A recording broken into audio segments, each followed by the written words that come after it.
최근에 오징어 게임은 많은 비하인드 신장면을 공개했다. 그 안에서 우리는 재미있는 순간들과 심지어 시리즈에 나오지 않은 삭제된 장면들도 볼 수 있다. 우리는 여기에서 그것들을 모두 살펴볼 것이다. 오늘 찰리타렛에서 우리는 이 비디오를 분석하고 시리즈에 대한 흥미로운 세부 사항을 이야기할 것이다. 준비됐나? 시작하자.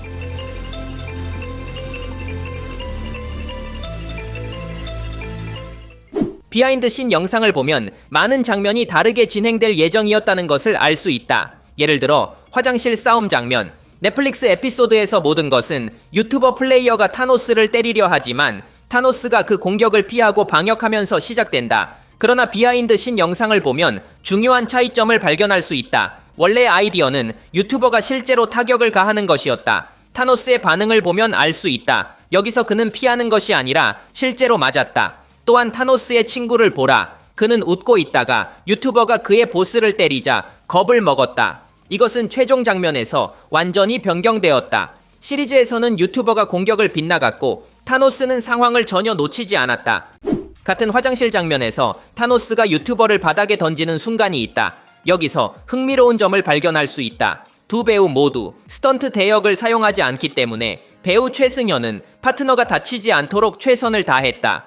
첫 번째 던지는 장면을 보면 그의 머리가 바닥에 부딪히지 않도록 잡고 있다. 몸만 떨어지고 머리는 위로 유지된다.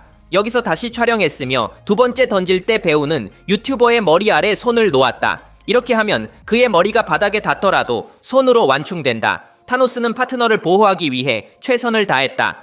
이제 기훈과 모집 담당자의 장면으로 넘어가자. 여기서 배우들이 촬영 전에 연습하는 모습을 볼 수 있다. 흥미로운 디테일을 발견할 수 있다. 기훈의 뒤에는 아주 강한 붉은빛이 보인다.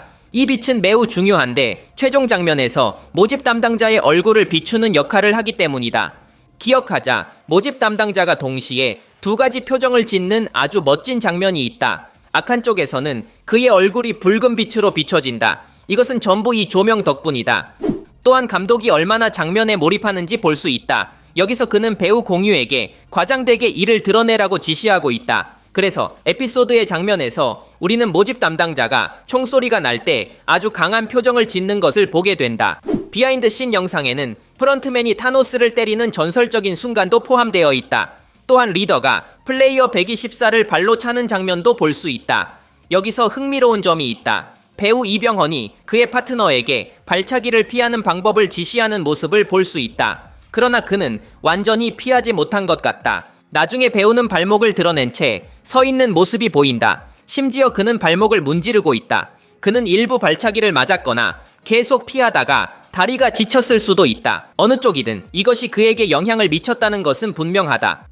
같은 장면에서 추가적인 디테일이 있다. 아마도 알고 있겠지만 모든 배우들에게는 스턴트 대역이 있다. 여기서 우리는 타노스의 스턴트 대역을 볼 수 있다. 그의 보라색 머리 덕분에 쉽게 알아볼 수 있다. 여기서 그는 모두가 축하하는 동안 서 있다. 하지만 솔직히 말해 그는 배우와 전혀 닮지 않았다. 펜타슬론 게임에서 타노스는 민수와 만나며 다소 웃긴 인사를 건넨다. 비하인드 씬 영상을 보면 이 인사는 시리즈의 감독이 직접 만든 것임을 알 수 있다. 이 영상에서 그는 타노스를 연기하는 배우에게 이 인사를 가르쳐주고 있다. 비하인드 영상 덕분에 많은 장면들이 실제로 삭제되었다는 것을 알 수 있다. 예를 들어 펜타슬론 게임에서 타노스의 친구가 팽이를 돌리는 장면이 있다. 넷플릭스 에피소드에서는 그가 성공하는 모습만 보여준다. 하지만 비하인드 영상에서는 다르다. 이 영상에서 그는 팽이를 돌리려 하지만 여러 번 실패한다. 이에 380번 플레이어는 그를 비난하며 모욕한다. 세 번째 시도에서는 너무 긴장한 나머지 다리가 떨릴 정도였다. 다행히도 결국 그는 성공한다. 하지만 이 모든 장면은 편집 과정에서 삭제되었다. 아마도 가장 중요한 부분은 380번 플레이어가 그를 모욕하는 순간일 것이다. 이 장면은 이 시점부터 두 사람 사이에 갈등이 존재하기 시작했음을 보여준다. 이는 매우 중요한 장면이었다. 왜냐하면 결국 이 남자는 시즌 마지막에 그 여자를 죽이게 되기 때문이다. 만약 이 장면이 포함되었다면 그가 그녀를 향해 반감을 가졌던 이유가 더 명확했을 것이다. 펜타슬론 게임에서 120번 플레이어가 무당을 때리는 장면이 있다. 이 장면은 매우 현실적으로 보이는데 실제로 그때의 뺨 때리기는 진짜였다. 120번 플레이어를 연기한 배우 조현주는 인터뷰에서 이를 설명했다. 그의 말에 따르면 원래 뺨을 때리는 설정이 있었지만 부드럽게 해야 했다. 그러나 배우가 실수로 너무 강하게 때리고 말았다. 비하인드 영상에서 여배우가 볼에 얼음을 대고 있는 장면을 볼 수 있다. 그녀는 정말 아팠다. 배우는 이 실수에 대해 여러 번 사과하며 매우 미안해했다. 이 장면에서 기훈은 제기를 차야 합니다. 즉, 그는 이 물체를 여러 번 공중에서 차야 합니다. 대부분의 발차기는 실제로 배우 이정재가 수행했습니다. 하지만 가끔은 제작진이 아래에서 물체를 던져 도와주기도 했습니다. 카메라맨은 기훈의 상체만 촬영하고 있기 때문에 이 제작진의 도움으로 기훈이 매번 직접 물체를 찬 것처럼 보이도록 연출되었습니다. 다른 삭제된 장면에 대해 이야기해봅시다. 넷플릭스 에피소드에서는 플레이어 246이 팀을 위해 공기를 하는 모습을 볼 수 있습니다. 하지만 이 장면은 단 몇 초만 지속되며 그가 테스트를 통과하는 순간만 보여줍니다. 비하인드 영상에서는 이 장면이 더 깁니다. 우리는 플레이어 246이 첫 번째 시도에서 실패하는 것을 볼 수 있습니다. 주에 깊게 보면 공기 조각들이 날아가고 그의 팀원들이 그에게 실망하는 모습을 확인할 수 있습니다. 심지어 옆에 있던 여성이 그를 주먹으로 때리기도 합니다. 하지만 이 장면은 본편에는 나오지 않았습니다. 또한 넷플릭스 에피소드에서는 그의 팀 전체가 결승선을 통과하는 순간을 보여줍니다. 이 영상은 매우 짧습니다. 그들은 그냥 결승선을 통과하고 끝입니다. 하지만 비하인드 영상에서는 축하 장면이 훨씬 더 길며 또 다른 디테일이 추가됩니다. 축하하는 도중 갑자기 경비병들이 총을 쏘기 시작합니다. 그러자 모두가 겁을 먹습니다. 심지어 배경에 있던 플레이어들조차 몸을 낮춥니다. 왜 경비병들이 총을 쐈는지는 모르겠습니다. 아마도 모두를 진정시키기 위해서였을지도 모릅니다. 하지만 이 장면은 본편에서는 볼 수 없었습니다. 촬영된 장면과 최종 편집본이 다르게 나온 경우가 많습니다. 무슨 말이냐 하면 예를 들어 이 영상에서 우리는 임산부 플레이어가 딱지를 하는 모습을 볼 수 있습니다. 그녀가 딱지를 던졌을 때 땅에 놓인 봉투를 뒤집지 못합니다.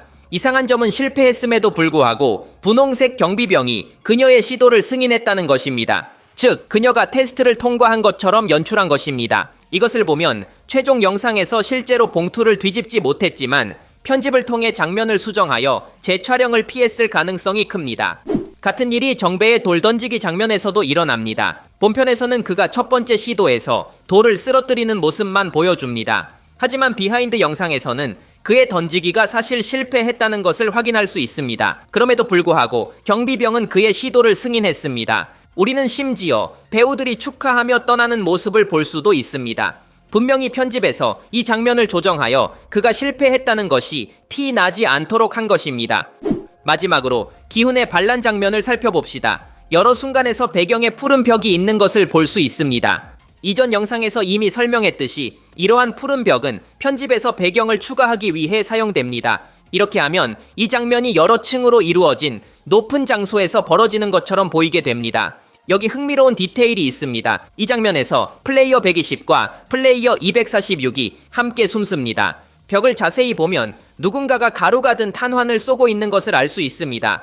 왜 이런 일이 일어날까요? 이것은 바로 이 장면에서 제작진 중 한 명이 특수총을 가지고 있기 때문입니다. 이 총은 벽에 얼룩을 남기는 가루 탄환을 발사할 수 있습니다. 이것은 여러 가지 목적을 가지고 있습니다. 첫째, 배우들이 실제 총알이 있는 환경에 있는 것처럼 느낄 수 있도록 해줍니다. 이것은 연기에 큰 도움이 됩니다. 예를 들어 여기에서 플레이어 120은 가루를 보고 얼굴을 피합니다. 이것은 장면에 훨씬 더 현실감을 더해줍니다. 또한 가루는 벽에 자국을 남기는 역할도 합니다. 이후 편집에서 가루가 묻은 위치에 총알 구멍을 추가할 수 있습니다. 오늘의 이야기는 여기까지입니다. 영상을 좋아하셨다면 좋아요를 눌러주시면 큰 힘이 됩니다. 더 많은 영상을 위해 구독하는 것도 잊지 마세요. 들어주셔서 감사합니다. 저는 찰리이며 앞으로 또 뵙겠습니다.